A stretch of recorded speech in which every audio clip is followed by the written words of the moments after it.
magamit. Sabi ko, Dok, sandali po. Huwag niyo muna galawin daddy ko. Alam niyo, pumasok po ako sa kwarto. Inawakan ko ang daddy ko sa ulo. Nagpe-pray po kami. Sabi ko, Diyos ko, ikaw ang nagsabi, paalala namin yung mga ginawa namin sa iyo.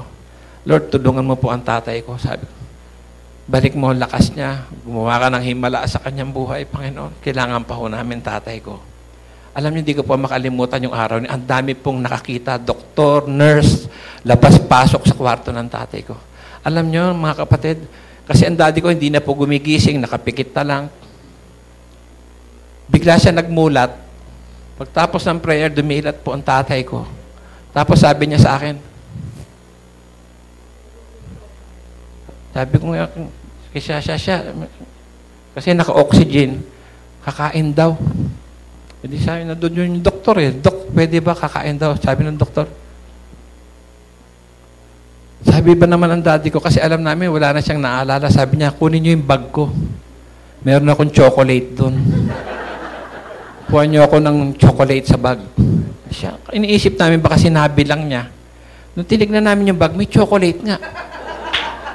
Hindi binigay namin, kumain siya ng 4 na bar na tsokolate, tapos uminom ng tubig. Pagkainom ng tubig, sabi sa akin, nakahiga siya sa kama, sabi niya, tinuturo yung silya. Upo ka ron, sabi niya. Sabi ko, Dok, pwede, sabi ng doktor, binuhat ko tatay ko, inupo ko doon sa silya. Nung nakaupo na sa silya, sabi sa akin, tinuturo yung TV.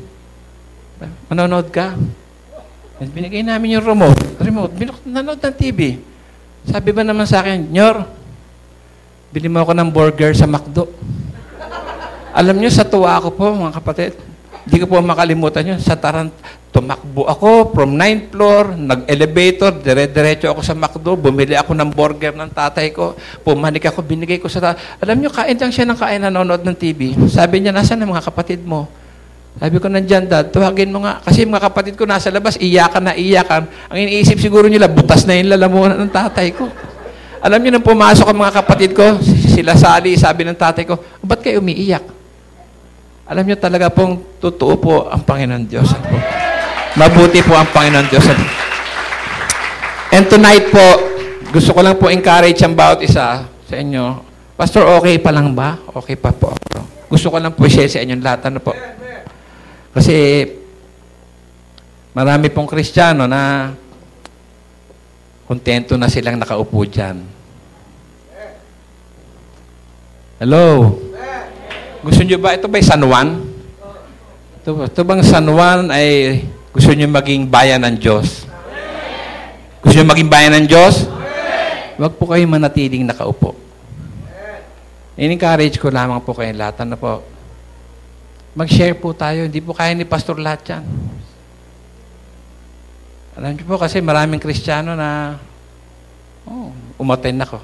Pero pag uwi mo, ano kaya ginawa mo? Tayo dapat maging asin at ilaw. Ano po? Una sa pamilya, sa kaibigan. Ano po? Kasi ako nung ma-born again ako, lahat po na opportunity yung binigay ng Lord sa akin, ginamit ko po para sa kanyang kaluwalhatian. Ano po? Ako po, pag nag-taxi, habang tumatakbo taxi, nag-share po ako sa driver. Hindi ko po binabayaran ng metro niya hanggang di siya born again. Ano po? Ako'y mahilig magluto, nagluluto ng mga ulam, nangangatok ako ng kapitbahay, maipasok ko lamang po ang salita ng Panginoon Diyos. Ano po? In-encourage ko po kayo na pwede naman pag-uwi niyo mamaya. O sabi mo, huwag niyo sabihin ng family niyo, lahat born again na. Pwede naman pag-uwi mo, sabi mo doon, sister o auntie, tito, nadinig ko yung anak ni Dolphy nagpatuto, grabe ginawa ng Lord sa buhay niya. 18 years siya nakulong. Hindi na pala natin kailangan makulong ng 18 years. Ngayon pa lang, pwede na natin bigay ang buhay natin sa Diyos. Di po ba? Hello? Kayo ba'y maghanda, mag-share pag-uwi nyo? Taas ang kamay na handang mag-share. Promise nyo sa Lord yan, hindi sa akin. Ano po? Kayong lahat dapat din magkaroon ng katapangan, tumayo rito, magpatuto. Hindi na po kailangan mag-invite pa sila, pastor. Kayong lahat kasi yung patutuo ng bawat isa sa atin, nagiging kalakasan po ng bawat isa. Tama po ba? Kasi hindi naman alam ni pastor kung sino dyan ang pinagpala, kung sino dyan ang may problema. Pagpapala man o problema, dapat po natin ipinapatotoo yan. Ano po? Kasi isang araw, nakaupo ko sa isang church, may dalawang babae, nagkwekwentuhan, ang lakas ng bibig. Sister, born again ka ba? Oo. Matagal na, matagal na. Gano'ng katagal na? 35 years. 35 years? Hindi halata. Paano mahalata kung nakaupo ka lang dyan? Di ba? Magpatutuo po tayo dito dahil sabi nga, isang kaluluwa lamang ang maligtas, libu-libong mga anghel nagpapalakpakan sa langit. Di po? Hindi lalo na kung isang chismosa lang magbalik loob sa Panginoon Diyos. Milyong-milyong mga anghel na nagpapalakpakan sa langit. Palakpakan natin ang Panginoon Diyos. Pwede ba ako magpatugtog doon sa nakikeyboards? Awit tayo sa Lord. Awit tayo ng isang awit sa Lord bago po tayo mag-pray ng isang prayer.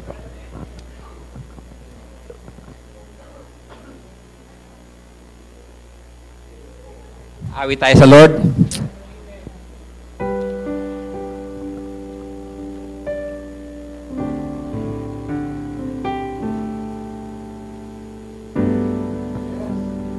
Draw me close to you.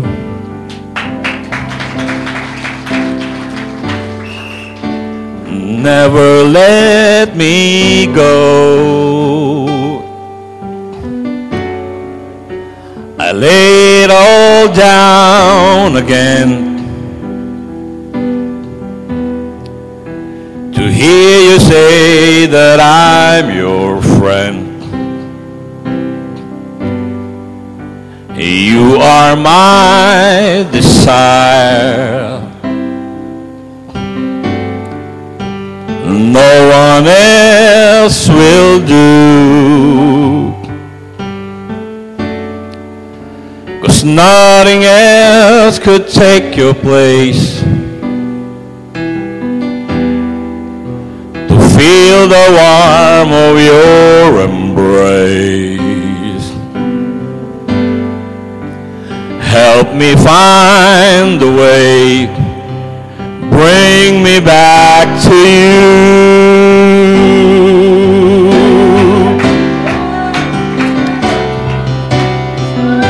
You're all I want.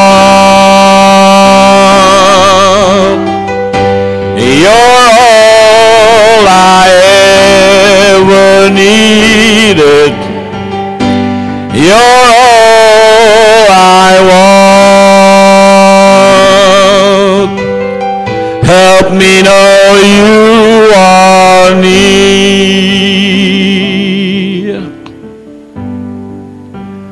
Draw me close to you. Never let me go. I lay it all down again to hear you say that I'm your friend. You are my desire. No one else will do. 'Cause nothing else could take your place. To feel the warmth of your embrace. Help me find the way, bring me back to you.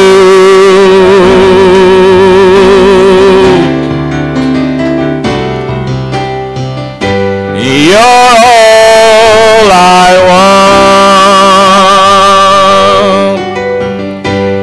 You're all I ever need. You're all I want.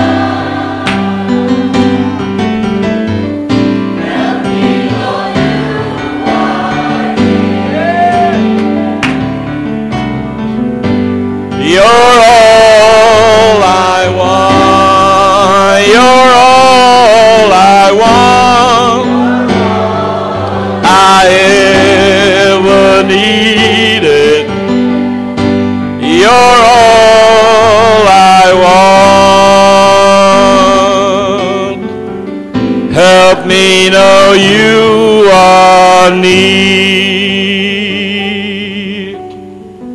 Help me know you are near. Help me know you are near. Sige po, tayo pong lahat ay manatiling nakatayo.